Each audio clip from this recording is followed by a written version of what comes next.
This video is not an attempt to make you mean or a difficult person. In fact, it's going to make you a very great team player, able to identify your needs, prioritize them so that you will be able to say no to things that you shouldn't actually do.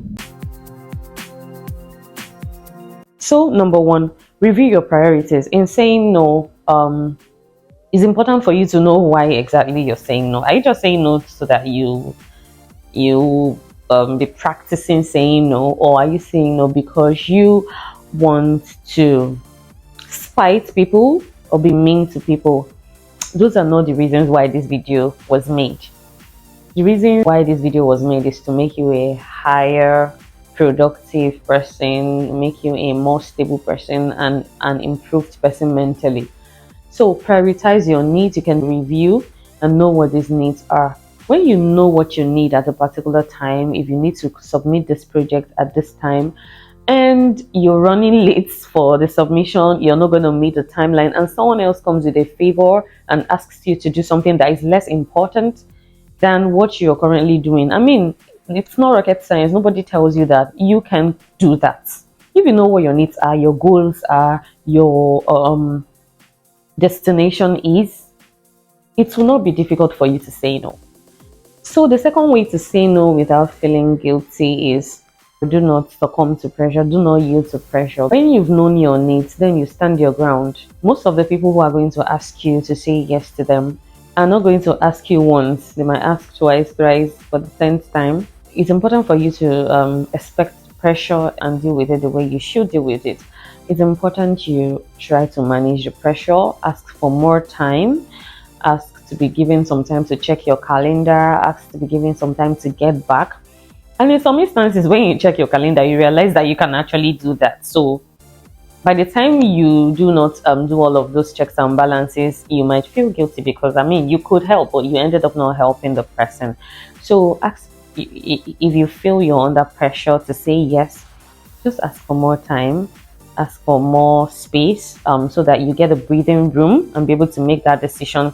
When that decision is made, you get to know, you tell yourself, you can beat your chest and say that you fought the good fight. I mean, you had all the reasons to say no, and I bet you won't feel guilty. Being mad at you alone is not or shouldn't be enough for you to feel guilty for saying no. So the third way is to categorize. What do I mean by categorizing? Is like using different questions to place the request in a position where it belongs. If someone comes to you with a request, the first question is, am I the only one who can do this? If you are the only one who can do this, if it's your responsibility, if it's something you should do originally, then I mean, there's nothing to say no about. It's what you should do and you should go ahead and do it. Now, if it's something you shouldn't be the one to do, maybe the person who was supposed to do it just didn't want to do it, and you are the always available person, you are the go-to person, you are the person who does the work that people refuse to do. I mean, the dumping ground and all of that. I mean, you should now decide. It's now your call to know if. But if you're the one who should do it, you don't have any business with a no. If you're not the one who should do it, then you should ask yourself, do I have the ability to do this? Is it within my power to do this? If it's not within your power, you're not going to be productive with that thing. You won't be able to do it. If it's something within your power, then you ask yourself the third question. Do I want to do this? If you don't want to do it and you have genuine reasons why, clashing deadlines, need to meet timelines for other things, you don't have to. If you want to do it and there is nothing stopping you from doing it, why not go ahead and do it? So these three questions, there are several other questions you can ask yourself, such as, if I want to do it, do I have the resources? Maybe time or money and all of that. So it will help you, especially when people come to you with requests to support them financially.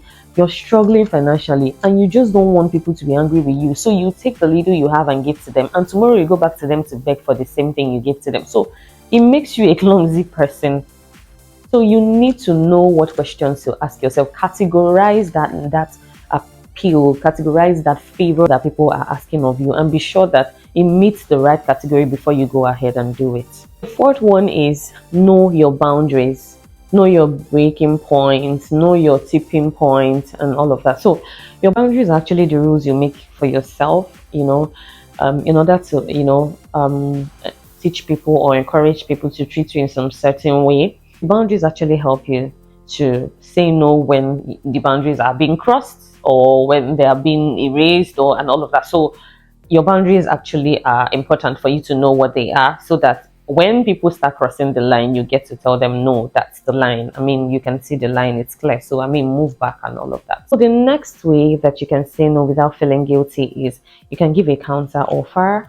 A counter offer is such that it is not your original request. It could be something smaller, maybe helping to do a part of the job, helping to do part of the request, but not the entire thing. It could also be someone who you think might help, someone that could be available. You could refer the person. It could also be maybe another request that is entirely different from this other one that you're being asked to do, and that other request is probably more convenient for you. So sometimes you don't have to turn the person away entirely. You can offer to do some other things. You can even offer to give tips and not necessarily to get to work. You can offer to tell them how to make it easy. You can share softwares with them. You can, just link them to some sources that can be of help to them. That way you will not entirely be saying no. You are probably helping out in the way that you are disposed to help out. So the last tip that I think you can apply in saying no is be polite. That you're saying no does not mean you're fighting the person. You're just saying no. And it's momentary. It's just for that particular time and that particular request. You don't have to make a scene out of it. You don't have to scream at the person.